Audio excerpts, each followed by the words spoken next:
দীপু দাসের পরিবারের সঙ্গে আমার যোগাযোগ হয়েছে। আগামীকাল ওই পরিবারের সঙ্গে আমি কথা বলবো ভিডিও কনফারেন্সিং করে, এবং দীপু দাসের পরিবারের অনেকগুলো পেটিএম নাম্বার ঘুরে বেড়াচ্ছে যারা ভারত থেকে অর্থ দিতে চান। ভারত থেকে অর্থ দিতে গেলে অনলি পেটিএম পারমিসেবল, আর বাকি মানে ব্যাংকিং ট্রান্সফারেবল নয়, ফরেন মানিতে পড়ে যাবে অ্যাক্টে। কিন্তু পেটিএমে পারমিসেবল, এটা এখন তো উদারীকরণে বিশ্বের যে কোনো জায়গায় লোক দিতে পারে, রেমিটেন্স একটা কেটে নেয় তাতে। সেক্ষেত্রে দীপু দাসের পরিবারকেও আমি অফার করব, তার স্ত্রী বাবা মা ওদের জন্য আমরা প্রত্যেক মাসে অর্থ দেব এবং ওর বাড়ি থেকে অরিজিনাল পেটিএম নম্বর এনে আমি আপিলও করব গোটা পৃথিবীর হিন্দুরা যেন তাদেরকে অর্থ সাহায্য করে। আমরাও দেখতে চাই, এর শেষ আমরা দেখতে চাই। ওরা কেউ বিএলও নয়। কে দিমার নাম কি ওর? হ্যাঁ, আপনি নাম বলতে হবে, আপনাকে কোন বুথের বিএলও কোন বিধানসভার নাম্বার বলতে হবে, তাহলে উত্তর দেব। অনেকে ক্যামেরা নিয়ে ছুটেছিল, আপনি কোন বিএলও? না আমি বিএলওর বন্ধু। আপনি কোথাকার বিএলও? না আমি সহকর্মী, আমি তো আসতেই পারি। আমি বিএলও খুঁজে পাইনি। ভয় দেখাতে চাইছে, আর কয়েকদিন ভয় দেখা শিপিং কর্পোরেশনে চলে যাবে অফিস। ভারত সরকার জায়গা দিয়ে দিয়েছে, আমরা তো খুশি। এই আদি জাপ্তার একটা বদমাইশ 6 বছর ধরে ওটা তৃণমূলের পার্টি অফিস করে রেখেছিল। ওখান থেকে এদের যত অত্যাচার হবে ইলেকশন কমিশন বাধ্য হবে।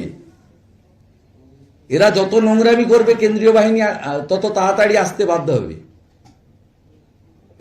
আপনি দেখলেন না, মমতা বন্দ্যোপাধ্যায় প্রথম দিন থেকে SIR करने नहीं दूंगी, पूरा आंदोलन होगा, पूरा आंदोलन, कोई মানে ফাঁক ফোকর नहीं रहेगा, पूरा आंदोलन। তারপরে বলছি না করতে দিলে না রাষ্ট্রপতি শাসন করে দিত।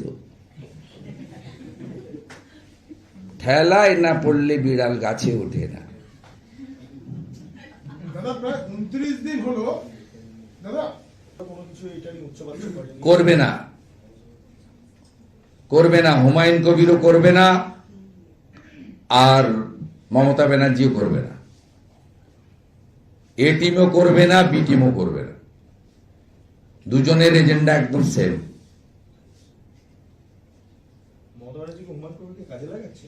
না, মুসলমানদের বড় অংশ তৃণমূলের বিরুদ্ধে, সেটা যাতে অন্য কোনো দল ক্যাশ করতে না পারে, বিজেপির দিকে না চলে যায়, সেই জন্য তিনি হুমায়ুন কবিরকে দিয়ে এই ক্ষুব্ধ ক্ষিপ্ত প্রতারিত মুসলমানদেরকে তার বিটিমের কাছে রাখলেন। যদি বিধানসভা নির্বাচনের পরে 2, 5, 10টা শট পড়ে, হুমায়ুন কবির সাবধান করে দেবে। সোজা অঙ্ক। মুসলিমদের একটা বড় অংশ ওবিসি কাস্ট সার্টিফিকেট নিয়ে সরকারের বিরুদ্ধে, মুসলিমদের একটা বড় অংশ ওয়াকফ অ্যামেন্ডমেন্ট বিল নিয়ে মমতা ব্যানার্জি যেদিন বলেছেন দিল্লিতে গিয়ে আন্দোলন করুন, সেই দিন থেকে বিরুদ্ধে। এবং মুসলিমরা তার কিছুটা প্রতিফলন সাগরদিঘি উপনির্বাচনে, দক্ষিণ মালদা লোকসভা ভোটে দেখিয়েছে। তারা হয়তো ব্যাপক সংখ্যায় ভারতীয় জনতা পার্টিকে সমর্থন করেন না, কিন্তু তারা যেখানে তৃণমূলের বিকল্প মুসলিম প্রার্থী পান সেখানে ভোট দেন। সাগরদিঘিতে কংগ্রেস সিপিএম এর জোটকে ভোট দিয়েছিলেন। তারা নিশ্চিত ছিলেন যে তারা কংগ্রেস সিপিএম কে ভোট দিলে তৃণমূল কংগ্রেস হারবে, বিজেপিকেও আটকে দেওয়া যাবে।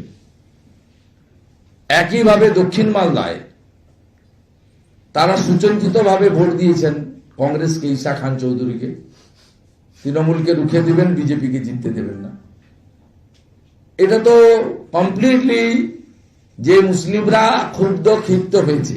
হুমায়ুন কবির ও দীপু দাসকে নিয়ে কিছু বলবে না, আর মমতা ব্যানার্জিও দীপু দাসকে নিয়ে কিছু বলবে না, কারণ তিনি বাঙালি হিন্দু। হক তিনি বলছেন যে ওয়াকআউট বাজাতে আমরা জঙ্গি হতেও প্রস্তুত। কিছু বলবেন? ও মনে হয় টিকিট চাইছে, অনেকদিন ধরে ঘুরছে। এ সব বল বন্ধ হয়ে যাবে। পশ্চিমবাংলার লোক যদি জঙ্গি মুক্ত বাংলা চায়, বিজেপিকে আনুন। এইসব কথা বলে না, ওই পায়জামা পাঞ্জাবি পরে সব নেতাগিরি বেরিয়ে যাবে। বিজেপিকে আনুন যদি জঙ্গি মুক্ত করতে হয় পশ্চিমবঙ্গে, শুধু চোর মুক্ত নয়, জঙ্গি মুক্ত করতে হয়, বিজেপিকে আনুন। কোনো সমাধানের আর কোনো রাস্তা নেই। সংখ্যালঘু এলাকায় যদি বিজেপি তরফ থেকে মুসলিম ক্যান্ডিডেট দেওয়া হয়, সেক্ষেত্রে হুমায়ুন কবিরের যে নতুন দল রয়েছে, সেই দলের ক্যান্ডিডেটকে কি তাদের ভোটটা কাটতে পারবে? মানে রাষ্ট্রীয় মুসলিম যারা রয়েছেন, আপনি যেটা বলেন, তাদের ভোট কি বিজেপির খাতায় আসবে? শুধু আমি বলিনি, দেখুন আমাদের রাজ্য সভাপতি, এটা সভাপতি কেন্দ্রিক পার্টি, শ্রমিক দাও একাধিকবার বলেছেন যে মুসলিমদের ভোট আমরা পাই না। আমাকে আপনারা দীর্ঘদিন ধরে মিসকোট করেছেন যে আমি হিন্দুদের বিধায়ক। আমি কি বলেছি? আমি কালকে একটা কথার ব্যাখ্যা দিয়েছি যে বিধানসভাতে কাদেরকে আমি বলেছি। আমি কমপ্লিটলি তৃণমূলের মুসলিমদের কথা বলেছি,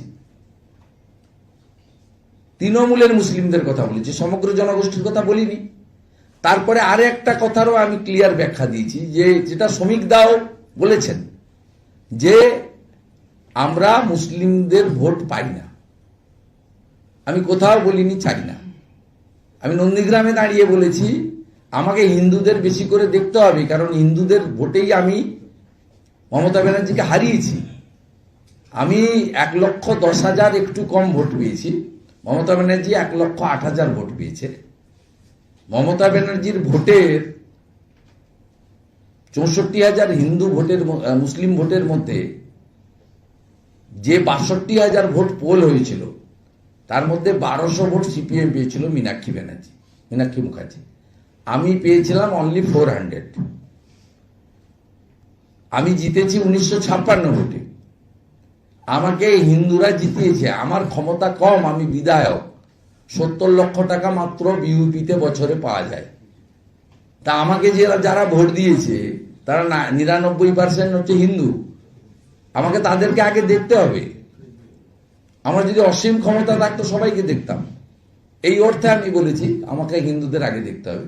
মিসকোট করেছেন, আমার এতে কোনো আপত্তি নেই। হিন্দু পরিচয়ে, হিন্দু স্বার্থে লড়াই করা, এর কোনো আপত্তি এতে থাকা উচিত নয়। হিন্দু ধর্ম সবসময় শিখায় নিজ ধর্মে আস্থা রাখো, অপর ধর্মকে শ্রদ্ধা করো। 5 বছর আর দুজনের 3 বছরের কারাবাসের শাস্তি দিয়েছে। আজকালের ঘটনা। 3 বছরের শুনুন, আমি ওই জাজমেন্ট দুপুরে দেখেছি, ওটা ফার্স্ট হাফেই হয়ে গেছিল জাজমেন্টটা। আমি বিরোধী দলনেতা বা as a citizen of West Bengal I am not happy. আমি খুশি নই। পরিবার যদি লিগ্যাল ব্যাটেল করে হায়ার জুডিশিয়ারিতে, তাদের আমি অনুরোধও করব লিগ্যাল ব্যাটেল করার জন্য। আর তারা যদি খুব দরিদ্র পরিবার, আমি গেছিলাম ওদের পরিবারে, ঘটনার পরে আমি গেছিলাম এবং আমি পাশে দাঁড়িয়েছিলাম।